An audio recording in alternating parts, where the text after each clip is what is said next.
God. ప్రభువైన యేసు నామములో అందరికీ వందనములు. ఇది దేవుని వాక్యం నుంచి 2 సమూయేలు గ్రంథం 13వ అధ్యాయము 22వ వచనం. అబ్షాలోము తన అన్నయగు అమ్నోనుతో మంచి చెడ్డలేమియో మాట్లాడక ఊరుకుండెను గాని తన సహోదరియగు తామారును బలవంతం చేసినందుకై అతని మీద పగయుంచెను. ప్రియమైన వాళ్ళరా, ఈ మాట ఈ అబ్షాలోము గురించి రాయబడిన మాట మనం చాలాసార్లు చదివి ఉంటాం. ఇలా వృత్తాంతంగా మనకు తెలిసే ఉంటుంది దాదాపుగా చాలామందికి. ఇక్కడ ఏముందంటే, ఈయన తామారు అనే సహోదరుండే, ఆమె విషయంలో అమ్నోను అనే అతని అంటే తల్లి వేరు కానీ తండ్రి ఒకడే. దావీదు కుమారులు అబ్షాలోము, అమ్నోను, తామారు అబ్షాలోముకు ఒక తల్లి పిల్లలు. అమ్నోన్ అనే వ్యక్తి వేరే తల్లి పిల్లవాడు. అయితే ఈ అమ్నోన్ అనే వ్యక్తి దుష్కార్యముగా ఆమెను బలవంతం చేసినాడు. దాని విషయంలో ఈ అబ్షాలోము మనసులో పెట్టుకున్నాడు, పగ పెట్టుకున్నాడు అని రాయబడ్డది.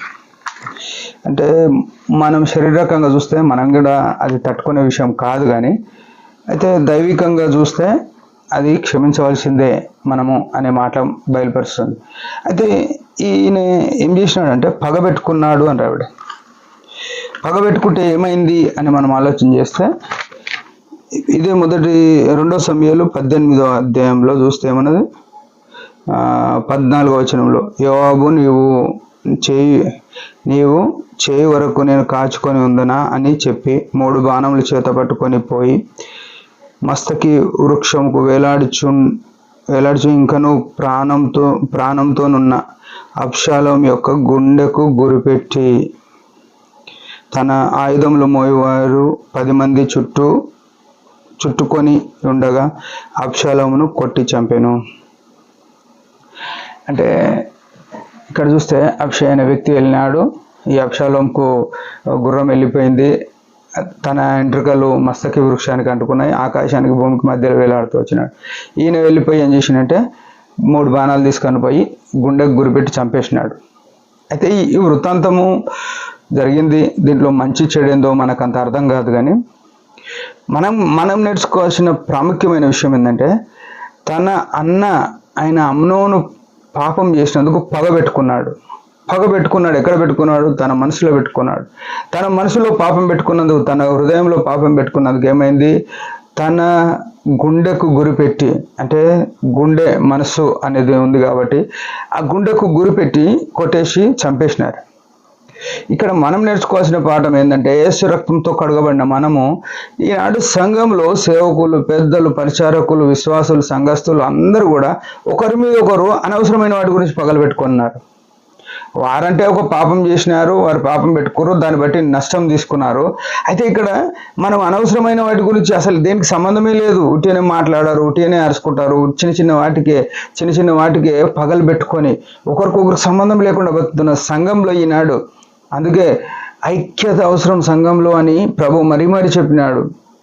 సావాసం అవసరమని వాక్యం మరీ నొక్కి చెప్తుంది. ఈనాడు సావాసంలో ఉండే మనము ఒకరి మీద ఒకరు పగలు, ద్వేషాలు, అసూయలు, కక్షలు ఇవి పెట్టుకొని సంఘం మళ్ళా నడుస్తూనే ఉంది. సంఘంలో పరిచర్య చేస్తారు, పులిపీట ఎక్కుతారు, పాటలు పాడతారు, బల్లేరుస్తారు, బల్ల వంచుతారు, అన్నీ చేస్తారు. ప్రియమైన సహోదరుడా, సహోదరి, యేసు రక్తంతో కడగబడినాక నీ పగ ప్రతీకారం అంతా యేసు, పగ తీర్చుట నా పని యేసు ప్రభు చెప్పినాడు. ఆయనకి ఇవ్వాలి అవకాశం. దేవుని ఉగ్రతకు చోటు ఇవ్వాలి. మనం అది ఇవ్వకుండా మనం మనసులో పెట్టుకుంటే ఆనాడు అబ్షాలోము యొక్క గుండెకు గురి పెట్టి కొట్టినట్టు ఒకనాడు మన జీవితంలో కూడా ప్రమాదం జరిగే పరిస్థితులు వస్తాయి. అందుకే గుర్తుపెట్టుకొని మనం ఎవరి మీద పగ ఉండొద్దు. మనం ప్రేమ కలిగి ఉండడానికి ప్రయత్నం చేద్దాం.